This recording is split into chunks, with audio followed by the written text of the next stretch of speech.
नमस्कार। विधि दर्पण के आज के सेगमेंट में आप सभी का हार्दिक स्वागत है।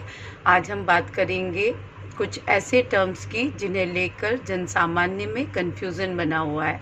तो चलिए आज इस सेगमेंट में हम उन्हीं सारे कन्फ्यूज़न्स को दूर करने की कोशिश करेंगे। जैसे देखते हैं वो कौन कौन से टर्म्स हैं जिनमें कन्फ्यूज़न क्रिएट है। Lawyer, barrister, advocate, senior advocate, advocate on record, advocate general यानी महाधिवक्ता, अटॉर्नी जनरल यानी महान्यायवादी, solicitor general, public prosecutor, government pleader. चलिए बात करते हैं एक एक करके इन सभी की। सबसे पहले बात करेंगे लॉयर।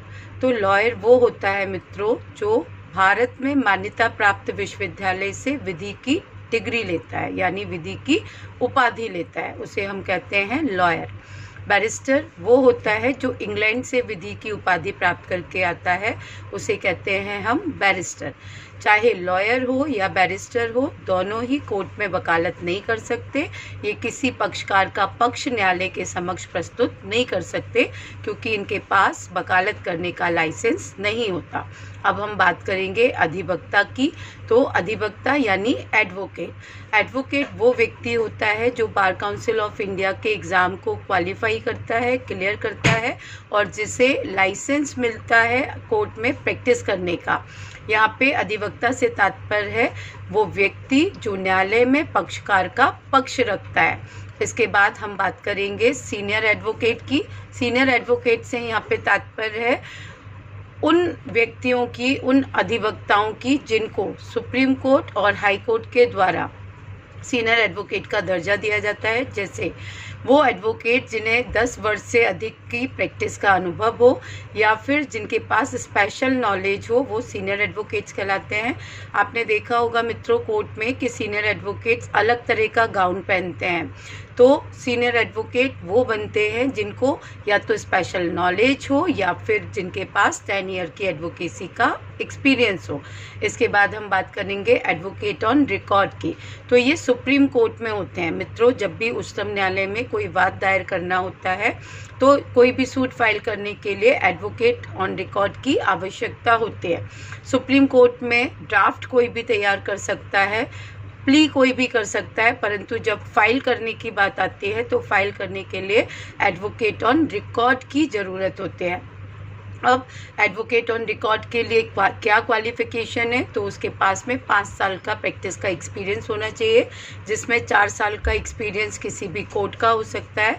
पर ख़ास बात यह है कि 1 साल का जो अनुभव है वो किसी एडवोकेट ऑन रिकॉर्ड के अंडर में होना चाहिए और उस एडवोकेट ऑन रिकॉर्ड जिसके अंडर में वो एक्सपीरियंस ले रहा है उसके पास कम से कम 10 वर्ष के प्रैक्टिस का अनुभव होना चाहिए। इसके बाद हम बात करेंगे एडवोकेट जनरल की। तो एडवोकेट जनरल मित्रों हर एक राज्य में राज्यपाल द्वारा नियुक्त किए जाते हैं ताकि कोर्ट के सामने ये राज्य सरकार का पक्ष रख सकें।